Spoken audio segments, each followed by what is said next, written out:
Hi, we are students from the University of Texas at Dallas who represent the nonprofit organization Brain Exercise Initiative, or BEI. All across the country, we work with residents' homes and strive to use simple math and reading exercises that help improve cognitive processes inside the brain. Momentarily, a couple of volunteers will be instructing you throughout the exercises. Have fun and good luck!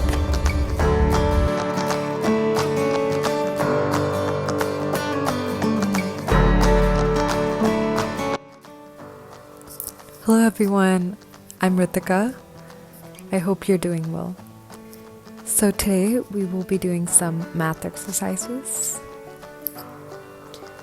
So what I will be doing is showing the problems on the screen and then I will be saying them as well. So the goal here is to do them as fast as you can and don't worry about accuracy. So it's okay if you get them wrong, but just try to do them as fast as you can. So we'll start with 24 minus 6.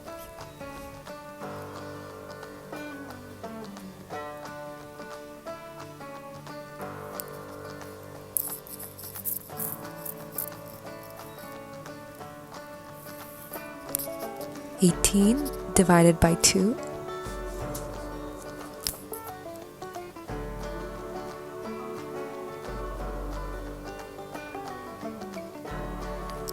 15 minus 8.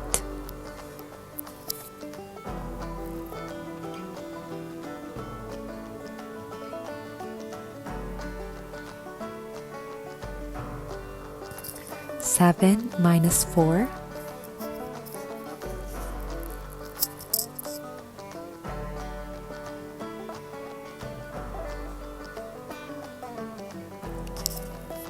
28 divided by 7.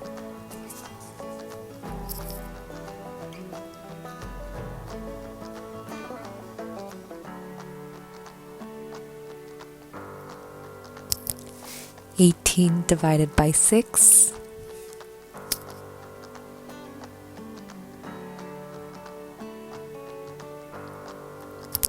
18 minus 13.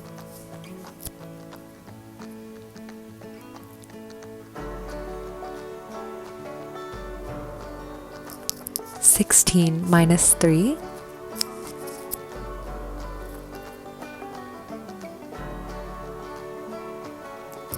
56 divided by 8.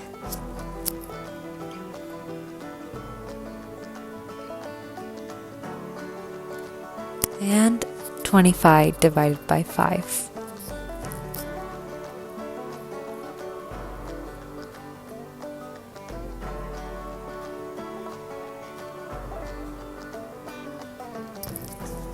(24 plus 6).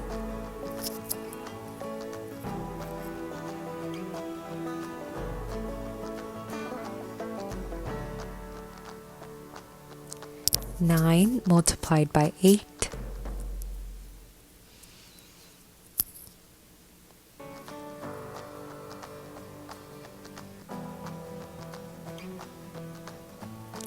8 plus 15.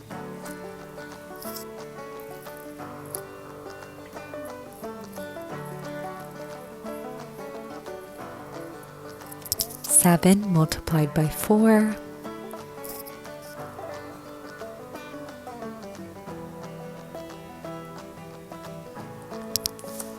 14 plus 17.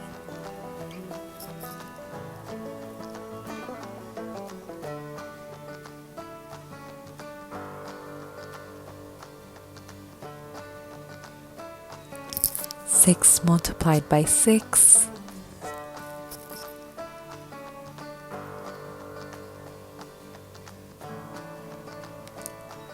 12 plus 18.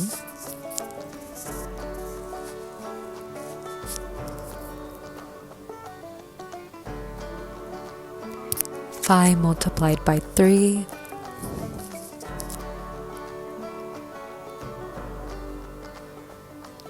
56 plus 8.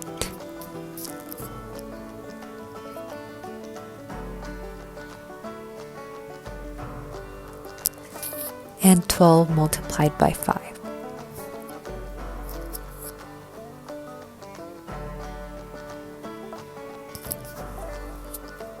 Thank you so much for your time, and congratulations, you finished the problems. I look forward to seeing you next time. Thank you.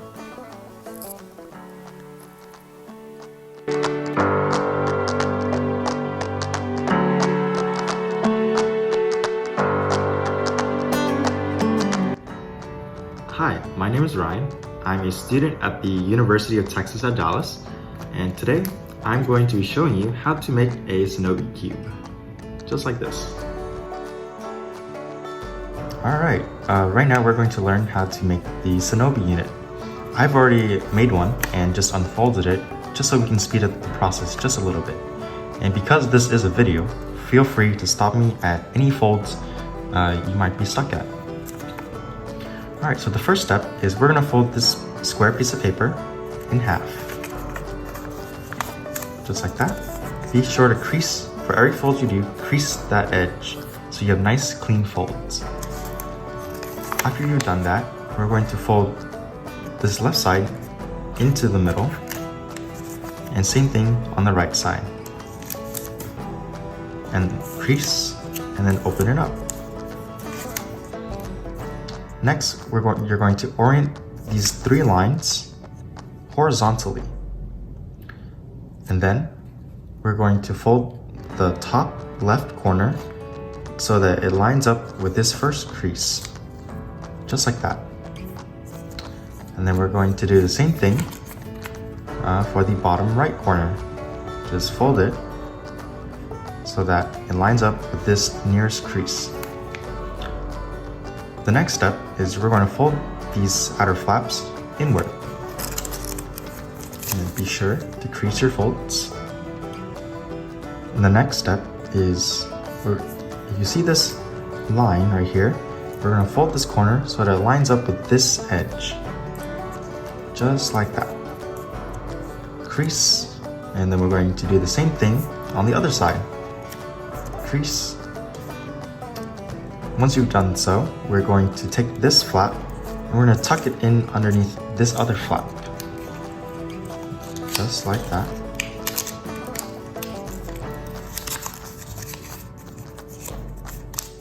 And we're going to do the same thing on this side.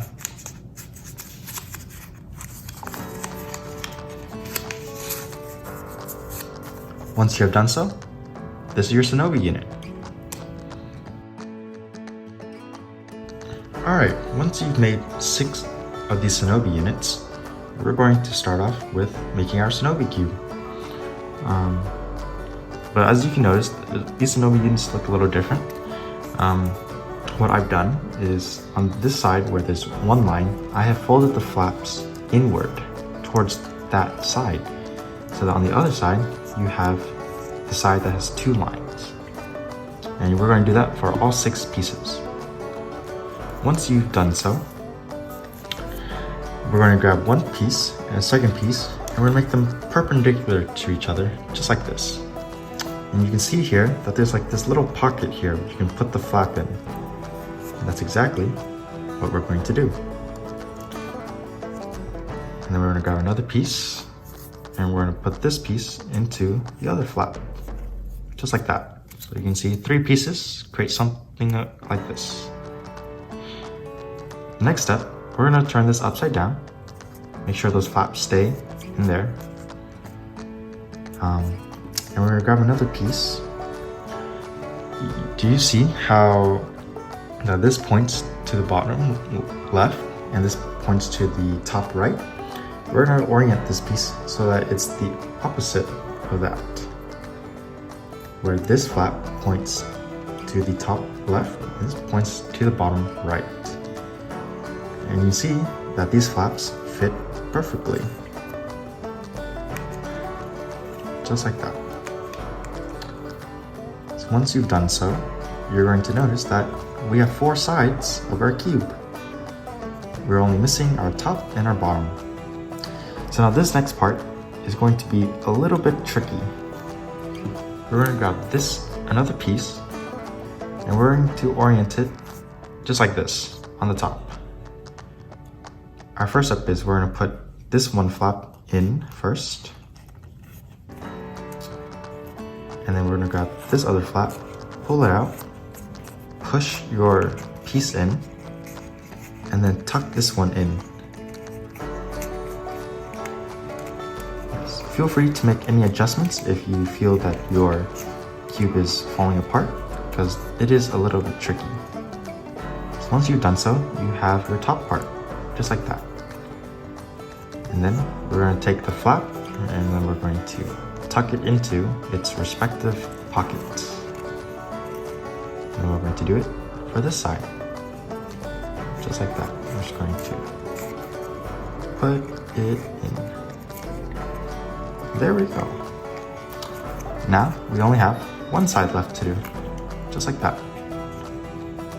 We're gonna grab this last piece, orient it like so, and place it in there, and then tuck in each flap into their respective pockets. There's no need to rush this process.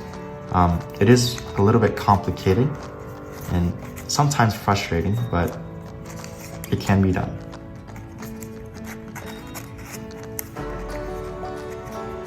Oh, see, I have to adjust this piece. Once I've done so, I've got 2 more flaps to do.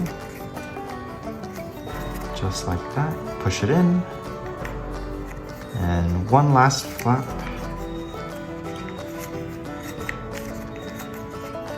And there we go. We have completed our Shinobi Cube. Thanks for joining me today, and I hope to see all of you very soon.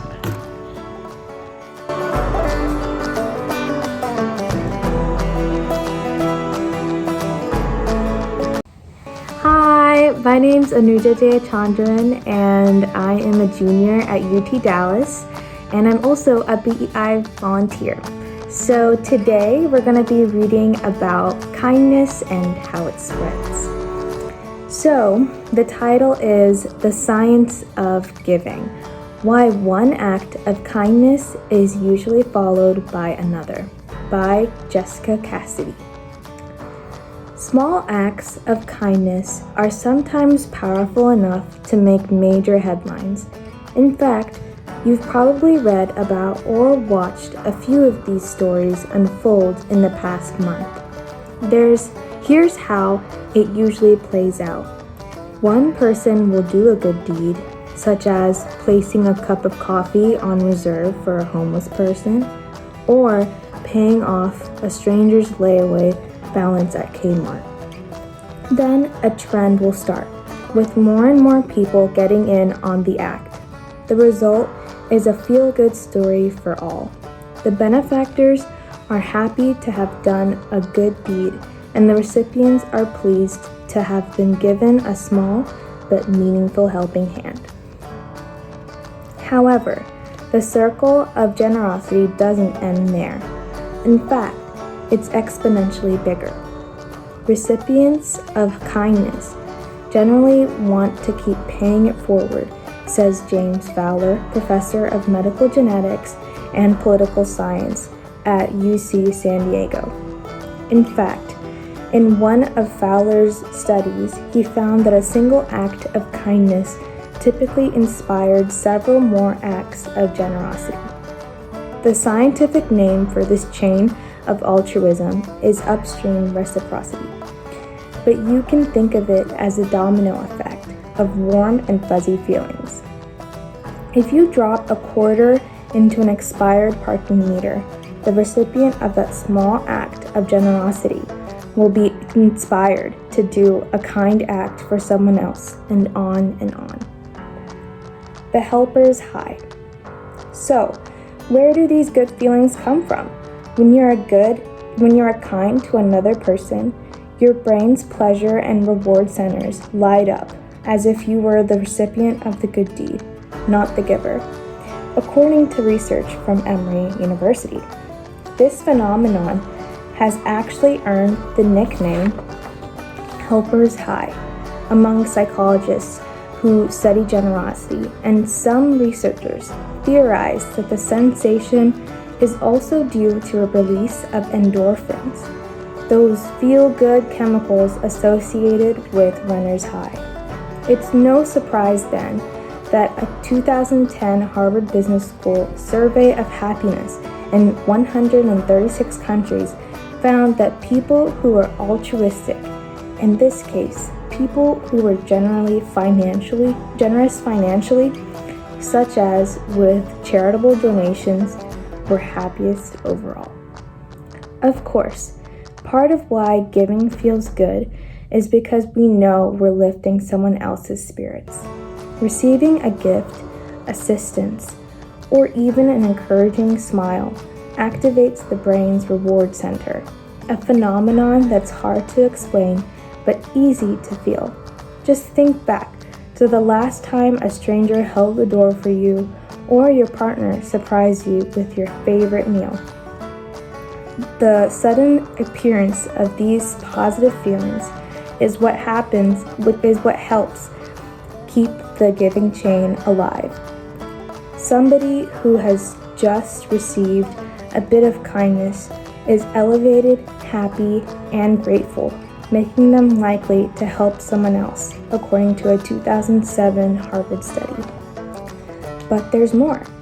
The effects of kindness can be so great that you actually don't have to be directly linked to a giving chain to get in on the act.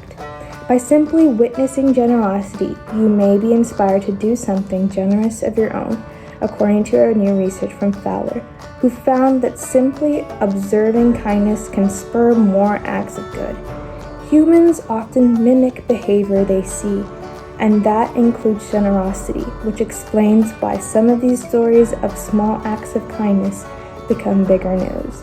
Even people who simply hear about a giving chain are often inspired to give, starting a chain of positivity all on their own.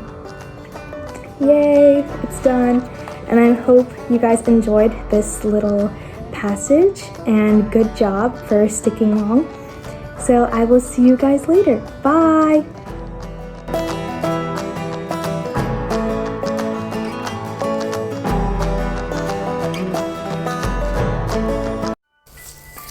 Hi, my name is Kirti, and we were asked to share with y'all something that we love doing, and I love to sing. So today I'll be teaching you 3 things that help you sing my favorite style of music, which is musical theater. So tip number 1 is breath support. And breathing properly is the foundation for singing, and it gives you the support for a really strong, nice sound. And so when you're singing, you want your shoulders to be back, and you want to make sure that you're sitting up pretty straight, and still kind of stay relaxed though. And then when you breathe in, you don't want your shoulders to have this movement upward. Instead, you want your chest and stomach to kind of expand outward. And so when you take a breath, you should hopefully feel this area go out rather than your shoulders come up. So tip number 1, breath support. Tip number 2 is articulation. You want to make sure that you have a very strong sound and that your words are also very understandable. And you do that by rounding your mouth a lot vertically, and you want to sing on your vowels but emphasize and articulate those consonants. And this also depends on what character and what mood you're trying to convey. So for example, if I'm singing something like something perky, a younger character like Anna from Frozen, I might sing like, "For the first time in forever, there'll be music, there'll be light." And you see that's a lot more conversational and a little bit less rounded in comparison to a character, a more serious and mature character like Eponine, which should be like, "On my own, and when the night is over." So you hear that's a little more rounded and more formal singing than Anna's character. And then the last step is adding in more complex techniques. So one technique you can add in is vibrato, and that's where you sing a note like la, and then I want to spice it up a little bit, so I'm going to go to a note slightly below that and then come right back up, and I'm going to keep doing that. So I end up going like la, and I keep speeding that up till I get a sound like la. And then another technique is belting, and this is vibrato is used in a lot of different styles of singing, but belting is a little more specific to musical theater. And this is where singers will reach notes that are pretty high in their range, but they still sing with a lot of power and this like raw emotion. So a good example of that is Defying Gravity from Wicked, and I'll sing a small bit of that. I'll soar up high, defying gravity. And at the end she does something like, oh, so yeah, it's super fun, and that just really adds a lot of emotion, which is kind of the main thing in musical theater, because there's so many different characters and personalities and plot that you all have to convey in your songs. And then last but not least, I'm just gonna sing you a small snippet of A Dream is a Wish Your Heart Makes from Cinderella. A dream is a wish your heart makes when you're fast asleep. In dreams you will lose your heartbreak. Whatever you wish for, you keep. Have faith in your dreams, and someday your rainbow will come smiling through. No matter how your heart is grieving, if you keep on believing, the dream that you wish will come true. That's all. Hope you enjoyed that, and that just kind of ties everything together. All right, bye.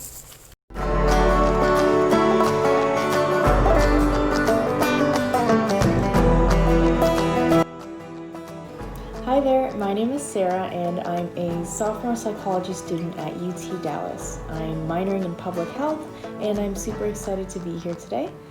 Today we're going to be doing some math exercises, 40 questions in total.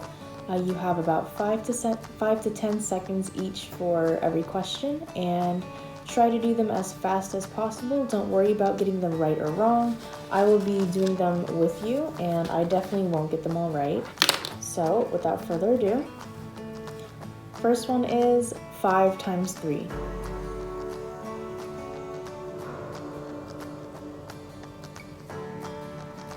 Next up is 25 times 2.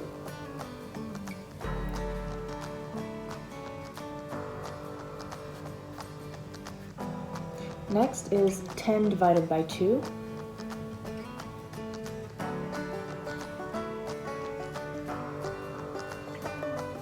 (11 plus 3).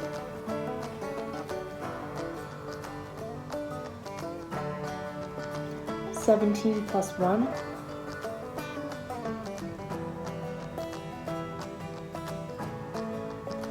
35 minus 5.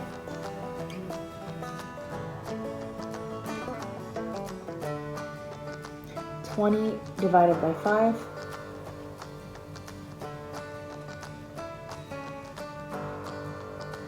27 divided by 3.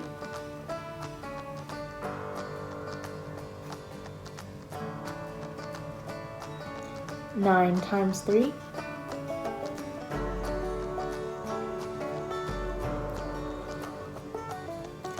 10 minus 4.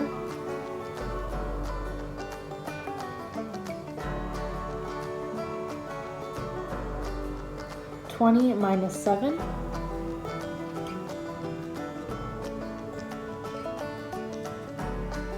8 times 3,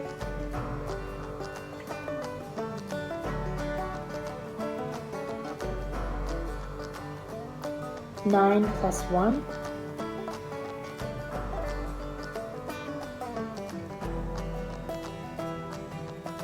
11 times 5,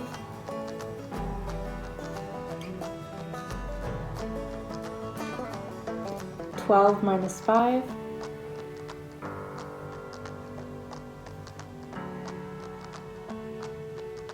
5 times 1,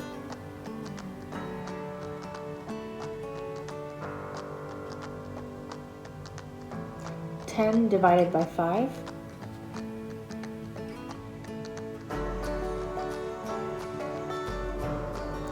15 divided by 5,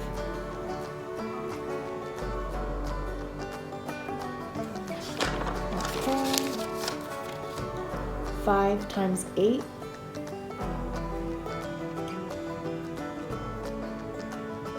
5 plus 2,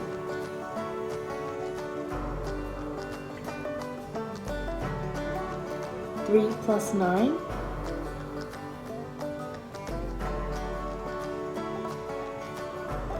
4 plus 5,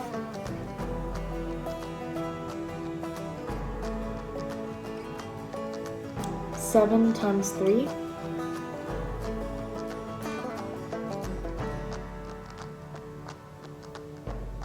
21 divided by 7,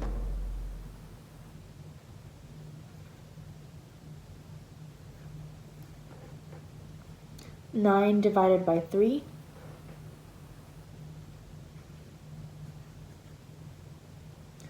22 divided by 11,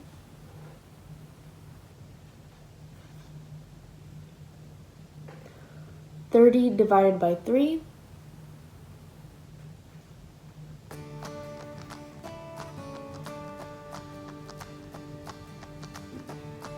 3 divided by 1,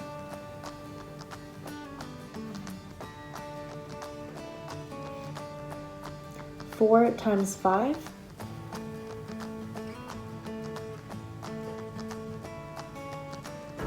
6 times 7,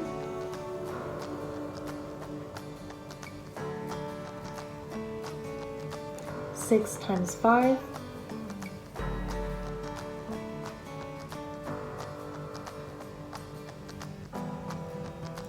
81 divided by 9,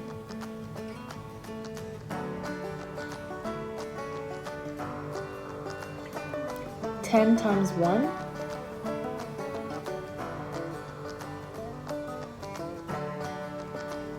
8 times 8,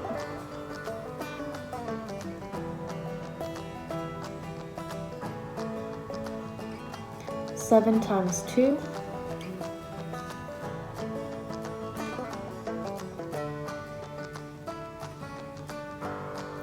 30 divided by 10,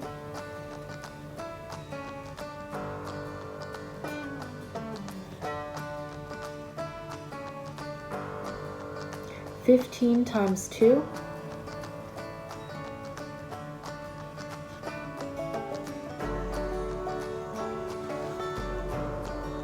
10 times 8,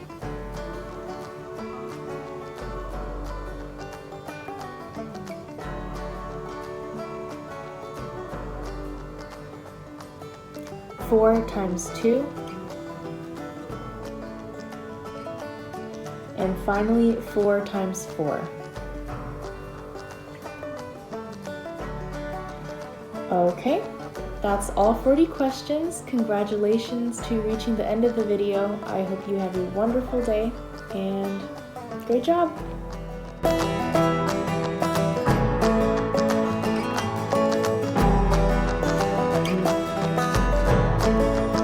Hi, I'm Ritika. I'll be a volunteer for BEI this year. Some of my hobbies include cooking and singing. Today I just wanted to share a part of the song "A Thousand Years" by Christina Perri with you. Hope you enjoy it.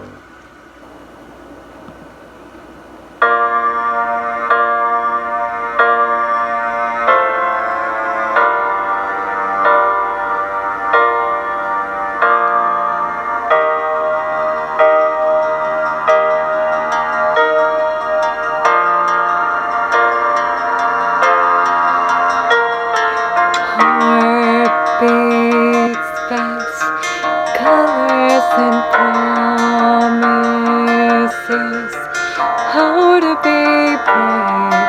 How can I love when I'm afraid to fall? But watching you stand alone, all of my doubt suddenly goes away somehow. One step closer. I have tried every day waiting for you. Darling, don't be afraid. I have loved you for 1,000 years. I love you for 1,000 years. Thank you.